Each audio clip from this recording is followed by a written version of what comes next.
చేశానండి. బంగాళదుంపల కుర్మా చేస్తున్నానండి. బంగాళదుంపల కుర్మా అంటేనే చాలా టేస్టీగా వస్తుంది. బంగాళదుంపలతో కుర్మా గ్రేవీ బాగా వచ్చేటట్టుగా చేసుకోవాలనుకుంటే కనుకండి ఈ పదార్థాలన్నీ కావాలి. బంగాళదుంపలండి కిలో తీసుకున్నాను నేను. తగినంత ఆయిలు, మసాలా సరుకులు అన్నీ కావాలండి. మిరియాలు, ధనియాలు, జీలకర్ర, గసగసాలు, లవంగాలు అన్నీ కావాలి. ఇలాచి అన్నీ కావాలి. ఇది కూడా జీడిపప్పు కొంచెం ఎక్కువే పడుతుంది. సైంధవ లవణం కావచ్చు, లేకపోతే ఉప్పు వేసుకోవచ్చు. పసుపు, కారం కావాలి. కొంచెం కరివేపాకు కావాలండి. కొద్దిగా మన దొడ్లో కోసుకొచ్చేసాను. కొద్దిగా కావాలి కంపల్సరీ. కొంచెం సరిపోతుంది. కొంచెం పెరుగు కావాలండి. పెరుగు తెలుసు కదా, పెరుగు. 4 ఉల్లిపాయలు, 4 పచ్చిమిరపకాయలు, ఒకే ఒక టమాటా వేయాలండి. ఎల్లుల్లిపాయలు, అల్లం మామూలే కదండి, కంపల్సరీ వేయాలి.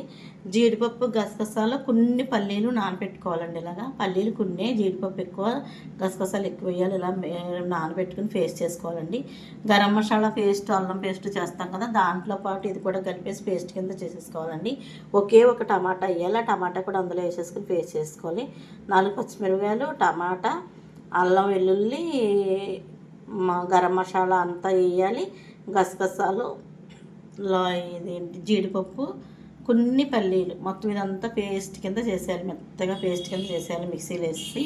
ఇప్పుడైతే మనం ప్రాసెస్లోకి వెళ్ళిపోదామండి. ఇప్పుడు స్టవ్ పెట్టుకోవాలి. స్టవ్ వెలిగించు. ఇందులో బంగాళదుంపలు వేయాలండి. ఇదిగోండి బంగాళదుంపలు ఇందులో వేస్తాను కదా, వాటర్ పోయాలండి. బంగాళదుంపల కుర్మాలోకి వచ్చేసామండి. ఉల్లిపాయలు, పచ్చిమిరపకాయలు, టమాటా ఇలా పేస్ట్ చేసుకోవాలండి. ఇదేమో గసగసాలు 4, కొన్ని జీడిపప్పు, కొంచెం ఏడుశనగగుళ్ళు, గసగసాలు 3 కలిపి పేస్ట్ ఇదండి. ఇదేమో అల్లం అన్నీ ఉంటాయండి ఇందులోను. అల్లం, వెల్లుల్లిపాయ, మొత్తం మసాలా సరుకులు అన్నీ ఉంటాయండి. అన్ని మసాలా సరుకులు వేసేసి ఇవన్నీ వేసి పేస్ట్ కింద చేసామండి. ఇది అంటే మసాలా సరుకులు అంటే ఏమేమి అనుకుంటున్నారమ్మా? గసగసాలు, జీడిపప్పు, ఎల్లుల్లిపాయలు, అల్లం, గసగసాలు, జీలకర్ర, ధనియాలు, లవంగాలు, ఇలాచి, మిరియాలు అన్నీ కలిపి చేసిందండి ఇది పేస్ట్. ఇదిగోండి బంగాళదుంపలు ఉడికిపోయి వీటిని ఇప్పుడు ఇలా మ్యాష్ చేయాలి. ఇలా అంటే కొంచెం మెత్తగా అయిపోతాయండి. ఇలా చేసేసుకోవాలి. ఇప్పుడు మనం ఇదిగోండి ఇది వేడెక్కాలి బాగా.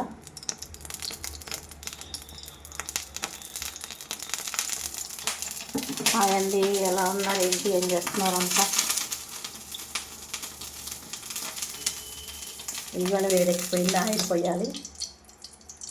తగినంత ఆయిల్ పోయాలండి. ఇదిగోండి కొంచెం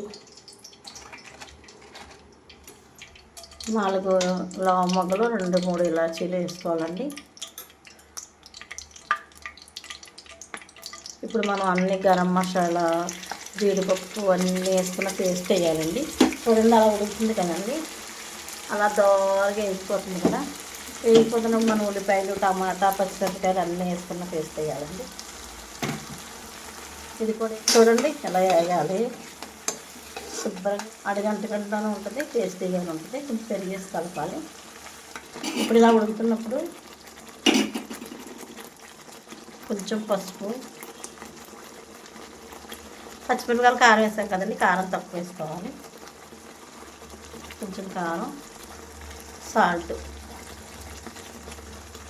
మొత్తం పసుపు, ఉప్పు, కారం, సాల్ట్ వేసి ఇప్పుడు మనం బంగాళదుంపలో ఉడకబెట్టుకుని పక్కన పెట్టుకున్నది వేసేసుకోవాలి.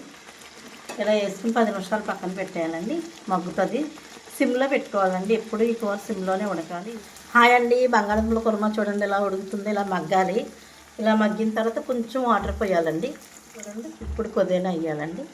అంతే, కొద్దిగా అలా వేసి 10 నిమిషాలు సిమ్లో పెట్టేస్తే మీ చక్కగా బంగాళదుంపల కుర్మా తయారైపోద్ది. గుమ్మగుమ్మలాడే కుర్మా. ఇదిగోండి బంగాళదుంపల కుర్మా తయారైపోయింది. ఇలా ఉడకాలి. కట్టేయాలండి. ఇప్పుడు కట్టేసి కొంచెం కరివేపాకు వేసుకోవాలి. గ్రేవీగా చాలా టేస్టీగా ఉంటుందండి కర్రీ అయితే.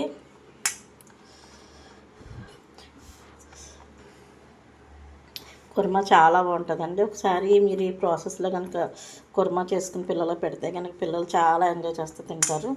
ఎక్కువ బంగాళదుంప అంటే పిల్లలు ఇష్టంగా తింటారు కదండి. ఇలాగ కర్రీ ఇలా చేస్తే చాలా ఇష్టంగా తింటారు. చాలా కాలిపోతుంది. అబ్బా, ఆహా, ఏమి రుచి అన్నట్టు ఉందండి.